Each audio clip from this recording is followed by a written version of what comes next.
Hey everybody, in today's video, I'm going to be giving you some of the easiest tips and tricks. This is going to be really short, so hang tight till the very end. Now, as you know, in Greasy Grove, the tacos, we're not going to talk about that, but I want to show you how you can jump or walk through windows using edits or single ramps. Basically, as you can see, I've just jumped through the window in one try. The one on the right, not so much because the chairs are blocking the way, but on the left, almost every single time, unless you mess it up, you'll get through the window. So as you can see, with a single ramp turned sideways, you can walk through the window, and with a ramp placed over your head, sometimes with a platform, you can get through. This time I actually did get on top of the chairs, but it doesn't always work. Also, it doesn't work with a platform all the time, so you're going to want to use a ramp. That way you can just jump and get through in the first try. Moving on quickly to the platform, if you punch out one edit, you can walk through. It's pretty self-explanatory. You can also get through walking on the stoves. If you switch it to the other side, you can walk through the right window, and that's pretty much it. For the roof piece, you edit it and it simulates the same way that a ramp works, but you have one extra step. And the best part about it by far is it doesn't matter if you're on mouse and key or controller, as long as you're decent, you'll get it done. By the way, if you enjoyed the video so far, leave a like and let me know down in the comments section. The next thing I'm going to show you is something I discovered. I wouldn't be surprised if someone already had a video out, but in the case that you get ramped over, this is a solution that can help you to get out of that situation.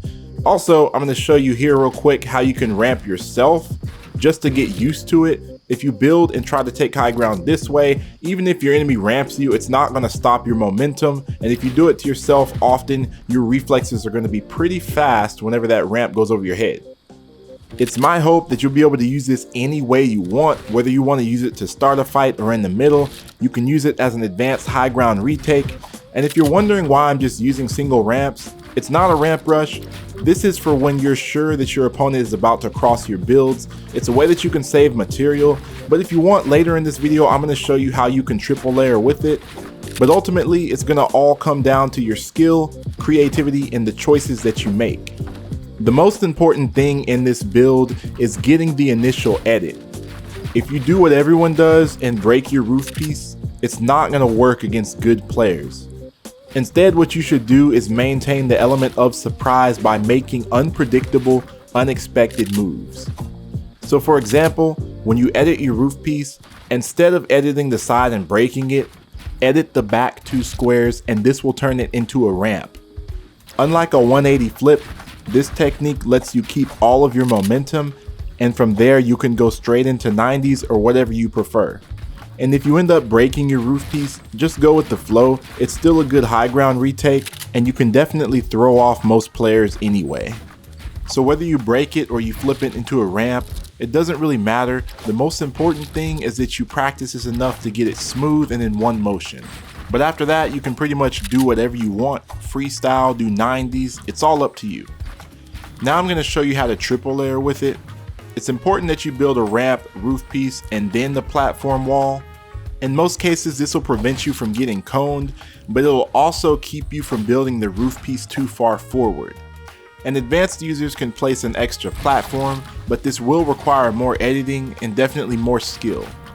Once again, remember that you have to place your ramp then roof. Platform is optional, but if you do, go ahead and double edit, and then the rest is up to you. Also, if you want to reinforce the bottom with the triple layer, you can. It'll keep you from getting shot out. But even with the triple layer ramp rush, what you're going to do when you get to the top is just edit one roof. Placing a platform will actually make it take longer, and you're going to need every split second you can get in order to take the advantage. At the end of the day, I know you're going to do what you want. You might not even like to use this technique, but if you end up using it, whatever you do, don't do this. In closing, let me summarize a few main tips. You can break the edit by editing half of it, or you can flip it into a ramp, but the most important thing is getting that initial jump in the platform ramp. And even if you have the world's slowest 90s, if you can pull off the jump, the rest is cake. I have something very special to announce before I end this video, but first, if you haven't already, leave that like.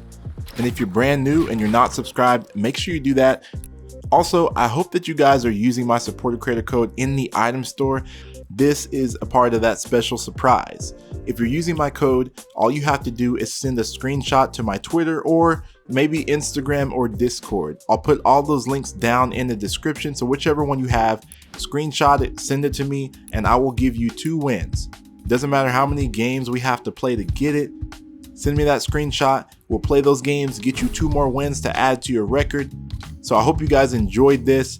I hope also to see my inbox full of screenshots. Y'all have a good one, and we'll see you next time. Peace.